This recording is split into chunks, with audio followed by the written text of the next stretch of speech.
uma identificação relativamente fácil. Eu nasci numa cidade do interior do estado de São Paulo, na Alta Sorocabana, quase divisa com o estado do Paraná, a mais ou menos uns 50 quilômetros do rio Itararé, que é o que faz a divisa com o estado do Paraná. Nasci no dia 7 de agosto de 1928, portanto, tenho 88 anos de idade. Me sinto fisicamente completo e com a lucidez que eu acho que não deixa nada a desejar. Eu estudei no ciclo primário e no primeiro ciclo ginasial na minha cidade, na cidade de Avaré. Esgotei a possibilidade de continuar estudando naquela cidade por falta de cursos na sequência. Passei a morar um ano na cidade de Botucatu, próximo de Avaré, onde eu tive que fazer o exercício militar, completar o serviço militar obrigatório em todos os sentidos naquela época. Em seguida, fui para São Paulo, onde me instalei numa pensão na Avenida São João, 1270, bem perto do Largo do Arocho, para quem conhece São Paulo, e fui estudar no Colégio Rio Branco, na Rua Doutor Villanova. É um colégio que tem proximidade com o Mackenzie. O Colégio Rio Branco não está mais lá, mas continua nas proximidades na Avenida Higienópolis. Ilustres companheiros eu tive por lá, conheci muita gente boa. Em seguida, entrei na Faculdade de Direito do Largo São Francisco.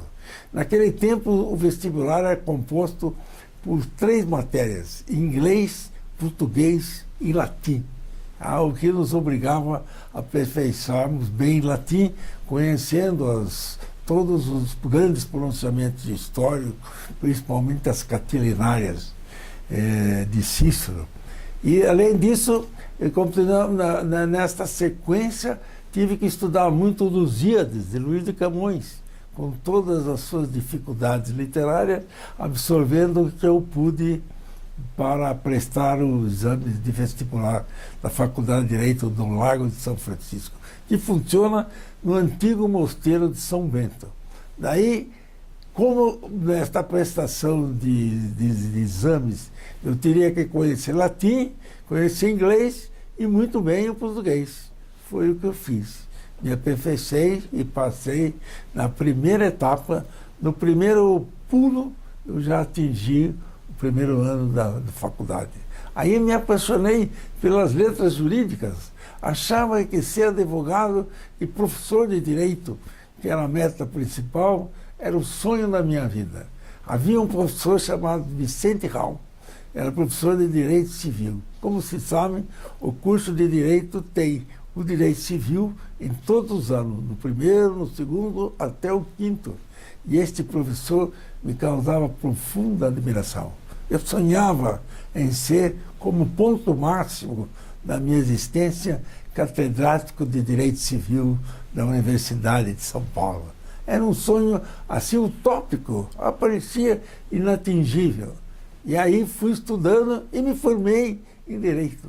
Mas e daí? Temos que ganhar a vida.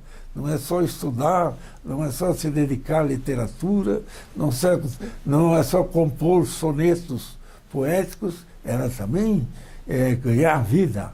Arrumei um emprego. Para surpresa minha, fui patrocinado por um deputado. Para surpresa minha, o emprego era na famosa empresa Indústrias Votorantim, onde eu fiquei 7 anos como advogado.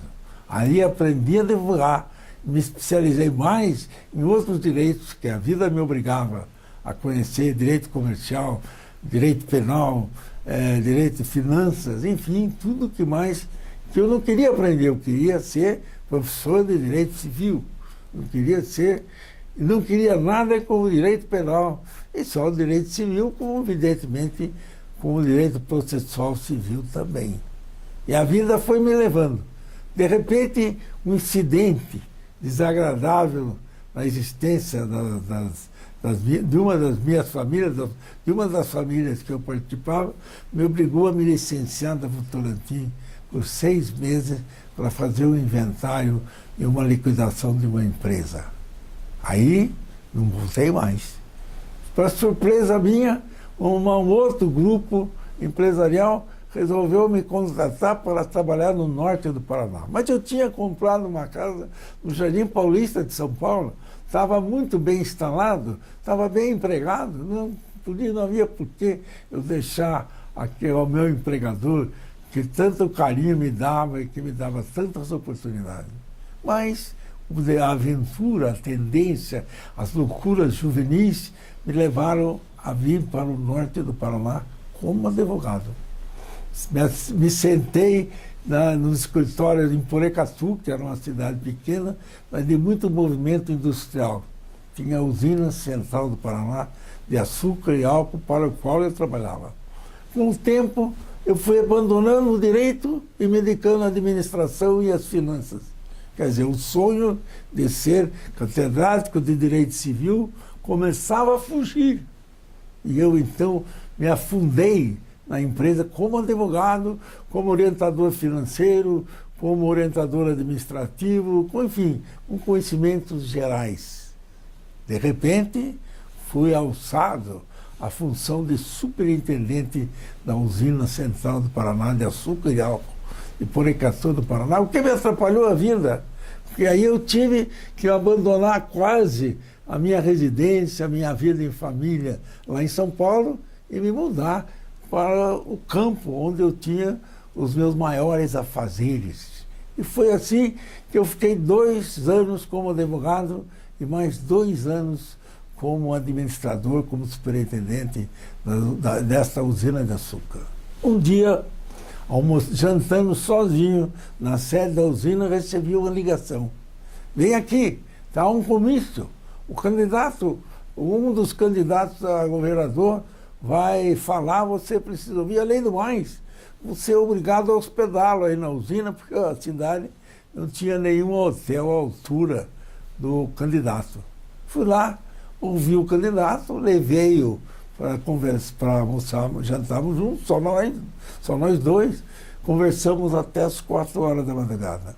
Esse candidato era o futuro governador do estado, o Ney Braga.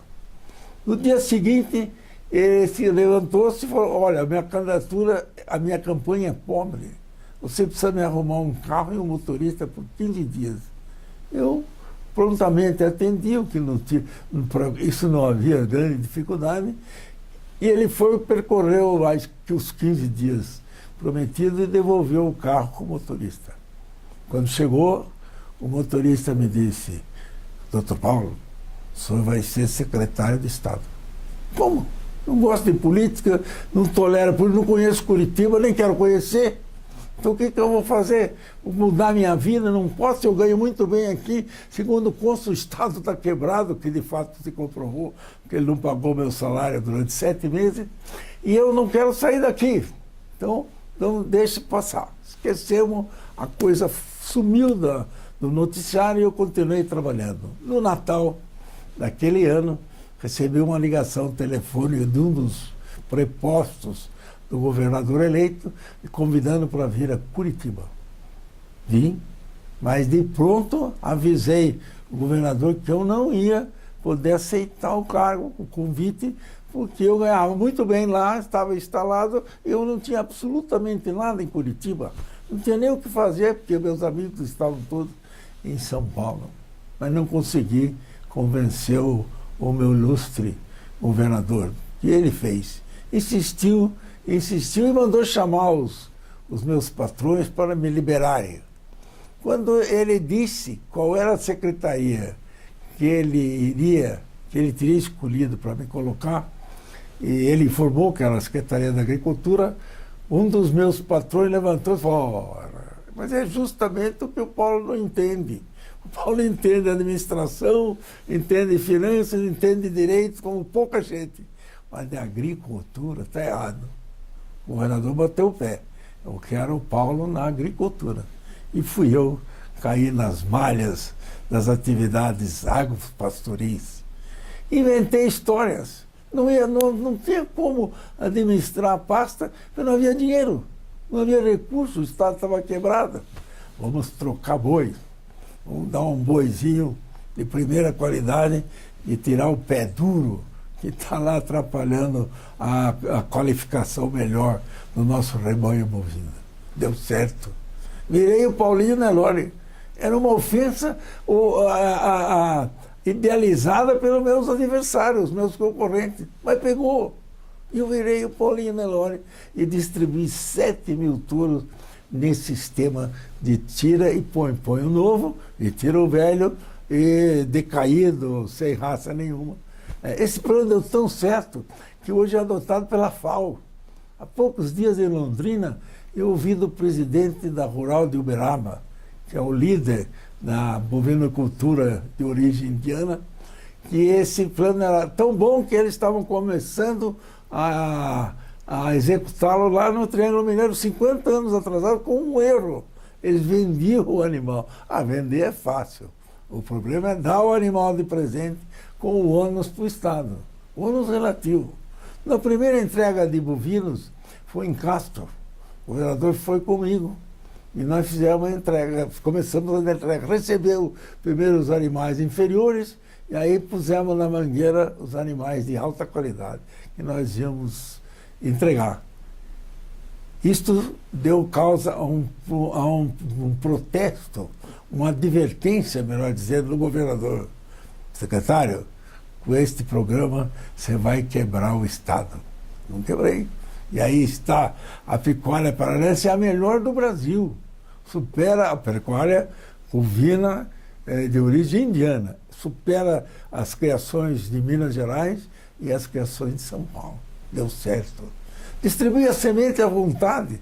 Criamos a Café do Paraná, uma empresa de economia mista para facilitar a movimentação financeira. Distribuímos semente pelo estado todo. Daquele tempo dominava o plantio do algodão.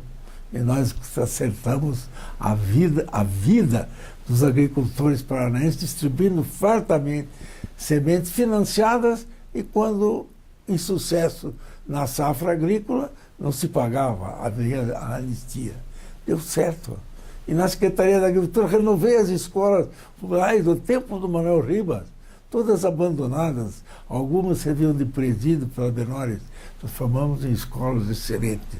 Fomos caminhando nesse sentido, tantas coisas, fizemos a expulsão de animais em Londrina e aqui no Parque Castelo Branco, ali na Granja do Canguiri, sensacionais, que abafaram todo o Brasil. Lá o Parque de Londrina chama-se Ney Braga, foi criado no governo do Ney Braga, através da Secretaria da Agricultura, que financiou e realizou a primeira exposição, a primeira, a segunda, a terceira, no parque que hoje se chama Parque Governador Ney Braga, em Londrina. Foi assim, o tempo caminhava rapidamente, de repente eu fui escolhido de forma inesperada, soube por uma rádio, o Homem do Ano do Paraná. Havia desses concursos feitos pelos jornalistas. E me surpreendeu, no discurso de saudação, o orador que me prestigiava com grandes elogios, diz: o senhor vai ser governador do estado. Foi a primeira vez, como diz uma filha mais velha, que caiu a ficha. Eu falei, pode ser que dê certo. E aí comecei a trabalhar mais ainda. Aí arrumamos um chapéu de palha que um lavrador lá em São Pedro do Ivaí me deu, um chapéu estragado, furadinho na frente, e me pôs na cabeça. Aí adquirimos como símbolo o chapéu de palha. Sujinho, modesto, meio furadinho de todo quanto é lado, com as abas todas tortas, mas era o chapéu de palha do lavrador, daquele que lutava, daquele que calejava as mãos, daquele que sujava os braços, vivia sempre lutando contra as adversidades, as faltas de chuva, etc. Fomos embora, entramos em campanha. Eu não era o candidato do governador. Ele tinha como candidato, eu vou citar o nome, ele tinha como candidato o companheiro dele, secretário do governo, Afonso de Camargo Neto, que tinha toda a tradição paranaense. Era neto do Afonso Camargo, era neto do Caetano Munhoz da Rocha. Ambos se alternaram no poder de 1910 até 1930. E toda essa tradição caiu em cima de mim. E eu tive que lutar contra a posição de domínio da política paranaense. Começamos a luta. Parecia impossível que eu, pequenininho, pudesse derrotar o gigante Golias. E fui lutando e lutando. Para surpresa geral, ganhei as eleições. Curitiba foi mínima diferença. Contra mim, lógico. Paranaguá foi mínima contra mim.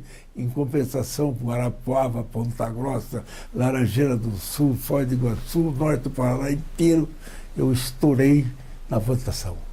E aos 37 anos de idade, eu subi as escadarias do Palácio Iguaçu e sentei na cadeira de governador. Aí o susto. Uma pilha de processos para eu decidir, acumulados do governo anterior. Uma falta de dinheiro alarmante.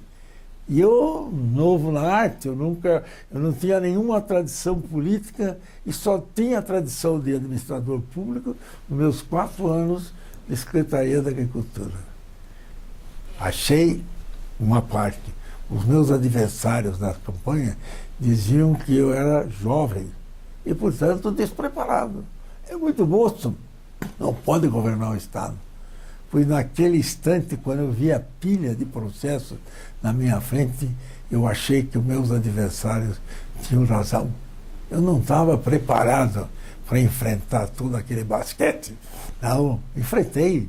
Deu certo. Aprendi a administrar o Estado com carinho, com uma dedicação, e o Estado foi melhorando. Vou dar um exemplo. O Banco do Estado do Paraná era o banco que derrotava o Bradesco em resultado financeiro. Mas ele era limitado. Ele só tinha agência no Paraná, uma em São Paulo, outra no Rio. Tinha que ampliar. A nossa coragem foi grande. Apareceu um banco chamado Banco Alfomares, de um cidadão espanhol, Dom Afonso, e pôs a venda do banco. Enquanto o Bradesco estudava a venda, eu peguei um avião em Curitiba, fui a São Paulo, o presidente do Estado, compramos o Banco Alfomares. Compramos 40 agências para o Banco do Estado em São Paulo. E o banco pagou. Tinha fundo, ganhava dinheiro, dava lucro. E o Bradesco tinha lucro inferior ao Banco do Estado. Com isso o banco explodiu. Transformamos a Codepar, que era uma empresa de economia mista, em banco de desenvolvimento. Todo mundo achava que ia quebrar, porque o Estado, tudo que o Estado administra quebra. O banco pontificou. Toda a cidade industrial, até aquele tempo, mesmo depois disso, foi baseada no BADEP. Depois os governantes futuros quebraram o BADEP, quebraram o Banco do Estado, e todos os bancos do Estado, exceção, acho que de 1 ou 2 estados, estão todos falidos. Falta administração, falta competência, falta dedicação, falta amor pelo que se está fazendo e abolidos o protecionismo oficial. Estamos assistindo agora nos anos últimos, no Brasil, um afundamento geral. O dinheiro público foi esparramado, roubado, aplicado, sem retorno. Isso não nasceu no meu governo, deu tudo certo. O Banestado pontificou. A BADEP foi o melhor banco de desenvolvimento do país. E tínhamos uma empresa chamada Credimpar, que financiava imóveis aqui no outro estado. E nós financiávamos e todo mundo pagava. Não havia o calote. Hoje, a entidade pública é destinada a receber calote. Naquele tempo, não. Nós fomos inaugurar um prédio com o governador do Rio Grande do Sul, o governador Perac Barcelo, na cidade de Porto Alegre. Quando ele foi fazer o discurso, ele falou: você não acha surpreendente que o Paraná esteja tentando invadir o Rio Grande do Sul com financiamento de dinheiro deles aqui para o Estado? Pois era verdade. Nós estávamos lá com o dinheiro do Paraná, mas não era o dinheiro como fez hoje com o governo federal, leva dinheiro na África, era esse pé, não. O dinheiro voltava direitinho. O meu sucessor foi um cidadão que deixava muito a desejar, trouxe uma empresa do Rio de Janeiro, ele era carioca. E ele foi nomeado pelo governo naquele tempo, ele seria assim um interventor. Então ele montou uma empresa e deu calote no Banco do Estado. Negativo. Vou quebrar a sua empresa e vou te desmoralizar. Quebramos a empresa dele, ele pagou e voltou para o Rio de Janeiro. Era empresa de 2 parentes. Ele, o meu sucessor se chamava Haroldo Leão Pérez, de tão triste memória. Bom, e assim a vida continuou. Eu fui tendo as maiores dificuldades. Veio a Revolução. Eu tinha que me aproximar do Costa e Silva, que era o presidente da República. Não havia como não me aproximar dele. Ele era o presidente da República. E eu já tinha mais ou menos um bom relacionamento com ele. E ele tentava fazer com que o Estado progredisse e eu me garantisse, porque quando veio o AI-5, nós não tínhamos nem Constituição. Então, se não se sabia se eu era governador, se eu não era governador, se eu seria cassado, se eu não seria cassado, era alguma coisa assim, imprevisível. O fato é que nós vivemos numa bagunça jurídica daquele tamanho, ninguém sabia nada o que ia acontecer. Me aproximei do Costa Silva, tentei convencê-lo a convocar uma constituinte, de certa forma, infrutíferamente. Mas aí apareceu o AI-5, um desastre. Acabou, não temos mais lei nenhuma, mais Constituição nenhuma, quem manda é o governo e o presidente da República faz tudo e acabou, não tem mais lei no país. É um país sem formato jurídico. Senti a minha casa cair, senti a dificuldade. Mas também senti que o presidente da República não estava satisfeito com a situação. Ele havia se recolhido do Palácio Laranjeira, nesse tempo, a sede principal do governo ainda era, não, já era Brasília, mas ainda parte ficava no Rio de Janeiro, ele se refugiou no Palácio de Petrópolis. Fui lá. Aí o presidente, eu preciso do senhor e o senhor precisa de mim. E para explicar, primeira ponderação minha, ele me disse, eu não preciso de você. O senhor está enganado. O senhor está enclausurado nessas 4 pequenas paredes desse palácio horroroso e o senhor não precisa ver o povo. O senhor precisa sentir que o povo está ciente, que não o senhor que está tomando essas atitudes discricionárias. Quem está tomando é a estrutura que está dominando o país hoje. O senhor tem que mostrar isso, que o senhor não está contente. Ele falou, mas o que você quer que eu faça? Você vai para o Paraná, fica 3 dias lá no Estado, com o governo inteirinho, o senhor vai dizer para o povo lá que eu não vou ser caçado, e o senhor vai cheirar o povo para saber que o povo tem respeito pelo senhor. Ele não aceitou, chamou assessores militares, quase me tocaram no palácio. Mas, na saída, eu encontrei com a mulher do presidente da República, a dona Yolanda Costa Silva, que era uma curitibana. Contei a ela o meu problema, o que eu tinha realizado. Ela se referiu à expressão, ela tinha uma expressão forte para se referir ao marido, disse, pode deixar que eu vou tentar convencer o Costa. E convenceu. Ele veio ao Paraná. Pusemos o Paraná inteiro nas ruas de Curitiba. Passeamos a pé na Avenida Cândido de Abreu sobre os protestos da segurança do presidente da República. Caminhamos à vontade. Quando o chefe da segurança me interpelou como responsável por algum eventual incidente, falei, só pode acontecer um incidente grave aqui. Os abraços que quebrarem as costelas flutuantes do presidente da República. Foi um sucesso. Ficou 3 dias em Curitiba, depois fomos inaugurar a BR-277, ele passou a ter uma admiração maior por mim e a coisa caminhava esplendidamente bem, no sentido de nós chegarmos a um regime democrático, a um sistema representativo. Só que, de repente, o meu prezado presidente da República, que já nós o doutrinávamos de forma convincente a caminhar para a democracia, sofre um AVC, tem um derrame cerebral dos mais violentos e é inutilizado e morre em seguida. Aí sobe um outro presidente militar, o general Médici, Emílio Carrastazul Médici, péssimo, completamente despreparado para a função, não sabia solucionar os menores problemas, nem enfrentar grandes problemas. Isso seria inimaginável para ele, foi um desastre. Permitiu a volta dos Geisel. Os Geisel, principalmente o Ernesto Geisel, presidente da República, era um homem mau. Ele e o irmão Orlando Geisel, foi ministro do Exército, conduziu a vida pública naquela época, e começaram a perseguir desesperadamente a todos nós.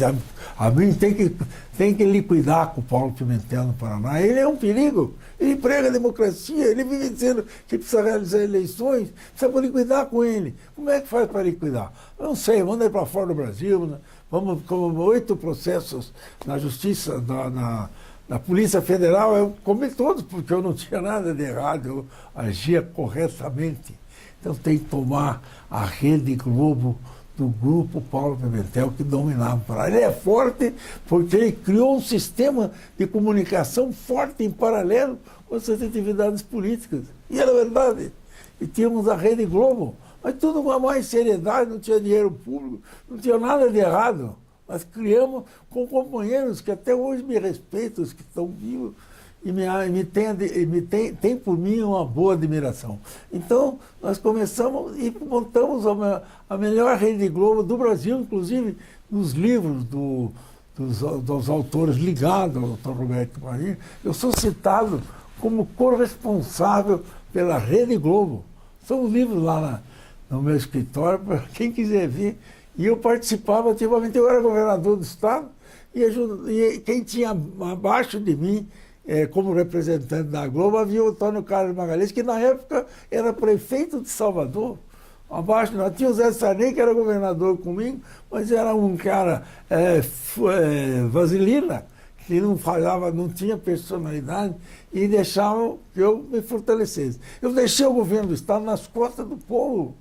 Saí do Palácio Iguaçu, fui para as portas do Palácio da Justiça, toda a Justiça do Paraná, todos os juízes, todos os desembargadores, todos os participantes da alta cúpula da Justiça me presentearam com um relógio de ouro que eu guardo com muito carinho, onde está escrito ao governador Paulo Pimentel, nossa homenagem no último dia do seu governo. Isso é emocionante, isso é completamente imprevisível para quem deixa o governo. Sair na alta, sair respeitado pelo povo, obras da... Fiz tudo o que pude. Fiz 3 universidades, Londrina, Maringá, Ponta Grossa, cada uma tem hoje 25 mil alunos. E comprei os terrenos para os campos universitários, instalamos todas elas, hoje pontificam. Criamos a Academia Militar do Guatupê aqui, que tem apartamentos para receber estudantes da América Latina inteira. É a melhor universidade militar do país, é aqui, em Guatupê. Tivemos mais, e mais que nós fizemos, estradas. Nós fizemos 1.800 quilômetros. Ligamos o Sudoeste ao Paraná. Para vir de Pato Branco a Curitiba, tinha que passar por Mariópolis, Clevelândia, Palmas, União da Vitória e subir da volta. Eu fiz a Pato Branco, Três Pinheiros, 100 e poucos quilômetros, ligando a Pato Branco à BR-277. Foi um sucesso. Sugestão de um engenheiro do DR, numa das reuniões que faziam no interior. O governo se reunia uma vez por mês numa cidade do interior, sem banquete, sem festa, só com refrigerantes e sanduíches, de manhã até a noite. Se passasse por lá, tinha solução feita. Se contratasse o financiamento, saía com dinheiro, porque na porta havia um setor do Tribunal de Contas aprovando ou desaprovando as nossas decisões. Assim fomos a energia elétrica. O Paraná não tinha energia elétrica e nós corríamos risco de subdivisão do Estado. O Estado, Londrina, região norte, queria criar o Estado do Paranapanema, com capital Londrina. A região oeste e sudoeste queria criar o Estado do Iguaçu, com capital Laranjeiras do Sul, mais ou menos. E aqui o sul do Paraná caminhava de forma irreprimível para se dissolver em 3 estados, como aconteceu com Goiás, que acabou sendo rachado ao meio para criar o estado de Tocantins. Nós tínhamos que fazer urgentemente energia elétrica, estradas, telefones, escolas, e assim foi feita. Não criei a Telepar. Ela tinha um decreto do governo anterior, mas só o decreto. não tinha uma obra, não tinha um modesto escritório lá no prédio, do antigo prédio do Clube Curitibano, ali na Barão do Rio Branco. Era no primeiro dia, fizemos uma concorrência pública para a construção deste prédio magnífico que tem ali na Manuel Ribas. Quem comandava a Telepar, era uma diretoria que vinha do governo anterior, era um general, gente boa, mas ingênuo. Fazia concorrência pública e o Nacional ganhou uma empresa do Rio de Janeiro chamada Carvalho Oscar, que tinha como advogado uma eminente política, doutora Sandra Cavalcante, que brigou comigo. Toda falava, ganhou a concorrência e eu pedia para que fizesse concorrência mais limitada a empresas paranaenses e a empresa com estrutura, porque o prédio tinha que ser concluído em 4 anos. Aí foi a dureza. Entregamos para Carvalho Oscar no 7º andar. O prédio apresentou fraturas que pediu a continuação da construção. E fizemos. Destituímos, chamamos a Farid Surige, que era a empresa mais equipada, entreguei o prédio para ele, sem concorrência. Nunca fui preso por isso. O prédio teve a construção mais barata da história do Paraná, está ali. Hoje é privatizado, mas tem lá o medalhão do Paulo Pimentel e outro do Costa e Silva, em homenagem aos criadores que fomos nós da Telepar. Então a comunicação, fizemos um novo telefone sem fio, tem uma história sensacional. Quando estávamos terminando a obra, nós vendemos os aparelhos, tinham que vender para fazer dinheiro, e colocava e não saía. Então começou uma onda, não saem os telefones, etc. Eu bolei, e os meus companheiros, e colocava em cada casa. Quem assinava ia receber só o telefone físico, mas sem a comunicação. Não houve outra. Os adversários já saíram, os mudinhos do governador. E os mudinhos do governador caminharam por algum tempo, satisfazendo alguns opositores do governo do Estado. E nós, de repente, ia ficar pronta a primeira unidade. Então bolamos, saia com a campanha. Olha, os mudinhos do governador vão falar. Olha, espere que os mudinhos vão falar. Quem conhece as publicações da época, lembra-se bem, diz que saiu no jornal os mudinhos do governador. De repente, uma unidade ficou pronta. Então o cidadão pegou, acessou o telefone, pôs no ouvido, falou, estou falando para São Paulo, estou falando para Nova York, estou falando para onde eu quiser, sem esperar um minuto. Aí começou-se, para glória nossa, a primeira estrutura sem telefonista, e instantânea ligação em todo o Brasil. Fizemos inveja para São Paulo. Foi assim na comunicação. Vou falar agora nas construções da parte elétrica. O Paraná não tinha energia elétrica, faltava energia por todo lado. Aqui no Capanema, ali na Avenida Rebouças, tivemos que colocar, o governo anterior meu colocou 2 unidades geradoras, diesel elétrica, ali hoje é uma praça, na própria Engenheiro Rebouças. E aí compramos mais 30 unidades para esparramar para o Paraná todo, e Umuarama existe o pedestal ainda histórico daquela unidade móvel. Conseguimos equilibrar as finanças porque nós estávamos esperando a conclusão da Capivari Cachoeira, que vinha com mais 400 mil quilowatts de força, que é uma beleza, 400 quilowatts.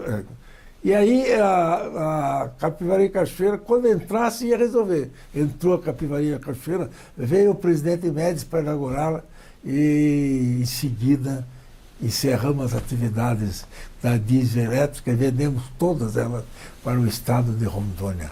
Acabou o problema da energia elétrica, acabou o problema das estradas, acabou o problema da comunicação, acabou o problema do ensino. Por que o ensino é importante nesta linha de evitar-se uma cisão no Estado? Porque naquele tempo não havia ensino superior no interior, só na capital, só havia a Universidade Federal. A contestação é que nós não conseguiríamos instalar e pôr em funcionamento as universidades porque não havia professores, não havia estrutura. Vamos estudar o que fez São Paulo em 1934, criando a Universidade de São Paulo. Um governador chamado, aliás, interventor, chamado Armando Salles de Oliveira, criou a Universidade de São Paulo com o mesmo problema. São Paulo não tinha professores, naquela época, 1934. Então tinha que buscar professores na França, na Sorbonne. Contratava professores por 6 meses, instalava, depois trocava professores, assim foi. Adotamos o mesmo sistema. Londrina, Maringá e Ponta Grossa foram contratar professores no início das suas atividades em São Paulo. Trouxemos professores da Universidade de São Paulo. Hoje exportamos professores. São professores nossos que lecionam em São Paulo, que lecionam na Universidade de São Paulo, que lecionam na Universidade Federal do Rio de Janeiro. Este foi mais uma etapa. Ensino, energia elétrica, comunicação, estradas, e aí o governo cresceu. Sofri as mais terríveis perseguições. Fui 8 vezes com o professor René Dotti como advogado, chamado depois do período governamental, chamado a prestar depoimento por processos, denúncias, que se inventavam na época, porque os militares queriam destruir os que tinham prestígio político, prestígio eleitoral. Comemos às 8, não saí do delegado.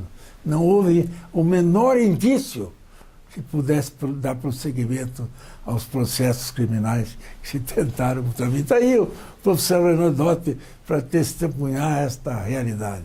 Assim fomos e caminhamos violentamente para um sucesso. Só que o sucesso traz consequências terríveis. Os medíocres, os baixinhos de raciocínio começam a colocar banana na caminhada para ver se o cidadão escorrega. E no meu caso não foram bananas, foram armas, foi mais ou menos um sistema de pressão militar.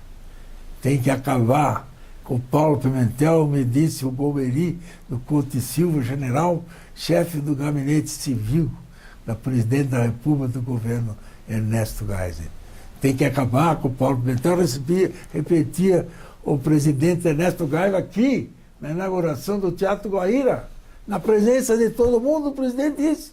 Eu já não era mais, era ex-governador, já tentava ser senador, que era o único cara que podia disputar em 1974, e ele disse publicamente: nós vamos acabar com você, porque nós perdemos a eleição em 74 por sua causa. E aí veio a perseguição. Veio a pauleira. De um dia para a noite, eu tinha o domínio quase da comunicação no Paraná, e tinha a Rede Globo.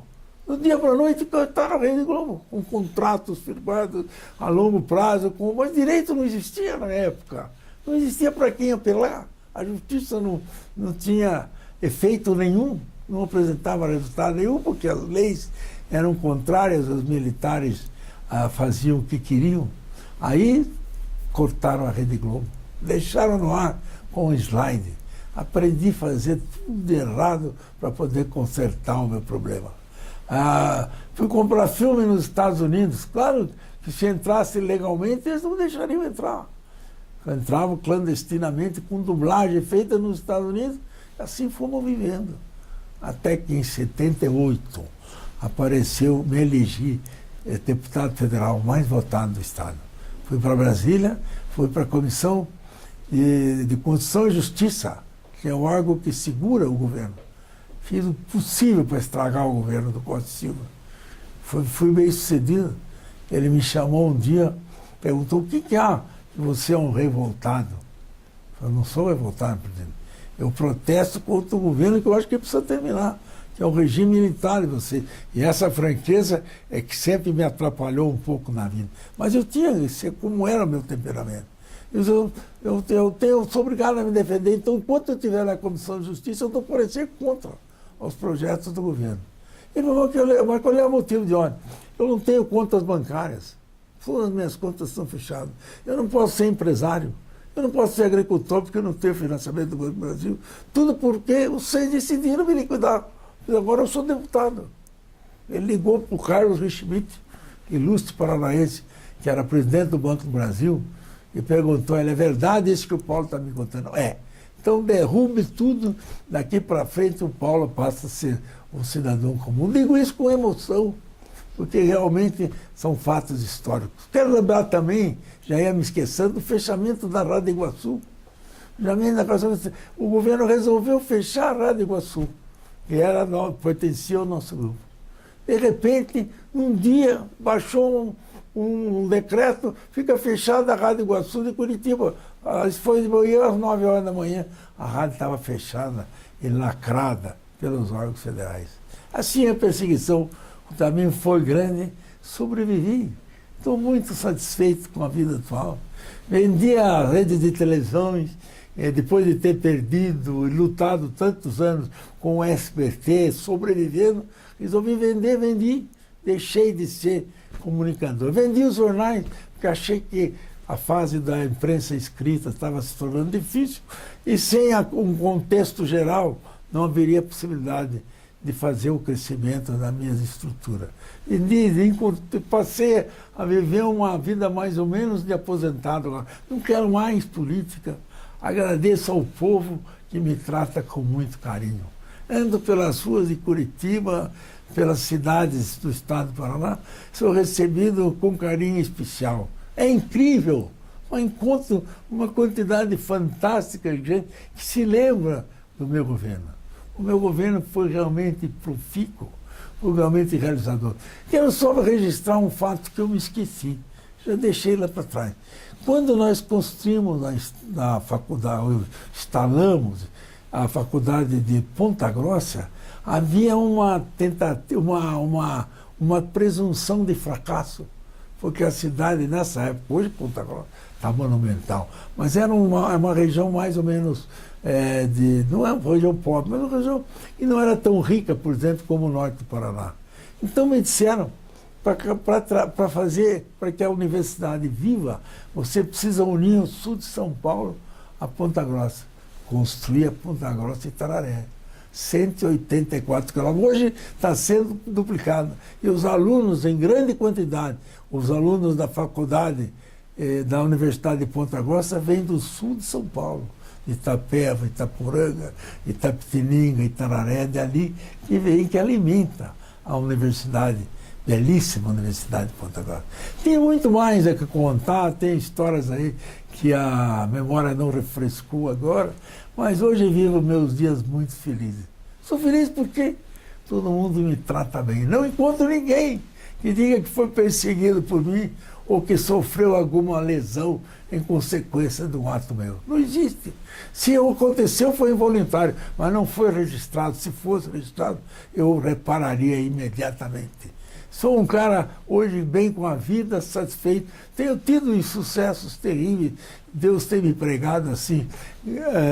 Episódios, perdi um neto, perdi uma filha, mas estou muito feliz, porque sou gratificado, pelo menos grandemente gratificado, pelo abraço, pelos os apertos de mão muito sinceros que recebo de todos os paranaenses. Deus me ajude. Quero viver sempre assim, pelos anos que me faltam. Espero ainda viver mais alguns anos, porque eu ainda tenho energia e vontade suficiente de ajudar o meu próximo. Deus me dê saúde para que eu possa cumprir mais uma etapa da minha vida terrena. Vou me limitar à árvore genealógica, começando dos meus avós. O avô, já disse, foi Coronel João Batista da Cruz, coronel da Guarda Nacional. Um negócio pomposo, mas que não valia absolutamente nada. Os méritos dele eram como empreendedor, como fazendeiro, produtor de café e líder político, que atendia com grande carinho a população da região de Avaré. A minha avó era Isabel Bastos Cruz. E aí, descendente, evidentemente, de portugueses, e Bastos, ela avó, e Cruz, ela veio do meu avô. Então chamava-se Isabel Bastos Cruz. Dos descendentes do meu avô, teve um filho mais velho chamava José Bastos Cruz, médico. Teve um filho seguinte, que chamava Mário Bastos Cruz, que morreu com 46 anos de idade, depois de ter sido secretário de Segurança Pública do governo de São Paulo, governo Júlio Prestes, de 1926 a 1930. Este era um dos tios, o segundo tio. A terceira era minha mãe, Maria Isabel Cruz Pimentel, levava o nome do marido. Literata, professora de francês, escolarizada no Colégio Sion de Itu, que nessa época tinha um regime de internato quase absoluto. Aí vem minhas avós agora, a minha mãe, já falei, e agora vou para a minha família. Eu tenho 4, mais 2 irmãos, um já falecido e uma irmã. Eu e meu irmão chama Fernando e a irmã chama Norma. Fecho aí as minhas origens. Aí vem o meu casamento. Casei com a Ivone Lunardelli, que era filha do João Lunardelli, grande empresário de São Paulo, pertencente a uma das melhores famílias paulistas. Naquela época eram os abastados de São Paulo, era Matarazzo, Emílio de Moraes e Lunardelli. Mas não era o caso dela de ser abastada, até deu origem mais ou menos, mas um pai bastante abonado. Vou falar sobre o meu pai, que eu havia me esquecido. Meu pai tinha um nome diferente, um nome pouco conhecido. Ele chamava-se Públio Pimentel. Públio, sabe o que é Públio? Públio é um nome romano, que antigamente, no velho Império Romano, havia 2 ou 3 Públios. Um chamava Públio Cornélio Cipião, o asiático, o outro chamava Públio Cornélio Cipião, o africano, e um outro Públio Cornélio Cipião, o romano. Eu não sei dizer se os 3 não se confundem um só, mas sei que, ao reler a história, fui verificar assim, o nome é romano, e na época muito usado, atualmente de pouco uso, mas, de qualquer forma, um nome diferente. Tenho um sobrinho que ainda se chama Público e é o único público que eu conheço na atualidade. Vamos mais, vou falar das minhas filhas. Tive 4 filhas e um filho. O filho morreu, depois de ter 4 filhas, evidente que a esperança de um filho homem é sempre o desejo do pai. O filho nasceu e morreu, teve um problema de uma doença incomum e sofremos bastante e o tempo passou. Ficamos com 4 filhas. Perdemos uma recentemente, numa doença inexplicada, mas da dia para a noite, depois de ter criado 3 filhos, e depois de ter já deixado mais 4 netos, apareceu a Isabel. A primeira chamava Thaís, é o nome da avó materna. Daí vem a Ivone, que tem o nome da mãe, que também tem 3 filhos e 4 netos. E, por último, a Vera Lúcia, que é 4 anos mais nova do que as outras, que tem 2 filhos, teve também um grande problema da vida, que foi perder um filho num acidente de bicicleta aqui na estrada de Campo Largo. Esta história. Agora, estou na época dos bisnetos. Os bisnetos, os netos e os bisnetos. Os netos são, eu vou dizer, da primeira filha mais velha, chama Silvia, Renata e Alexandre. A da segunda filha chama Daniel, Eduardo e Cláudia. Da terceira filha chama Luiz Fernando, Guilherme e Paula. Da quarta filha chama-se Patrícia e Miguel. Essa os bisnetos. Vamos terminar as histórias, os bisnetos. Da primeira filha tem uma bisneta chamada Silvia e uma bisneta chamada Benjamin. São ambos americanos, moram nos Estados Unidos. Na segunda filha, nós temos que faleceu, tem o Daniel, o Eduardo, o Eduardo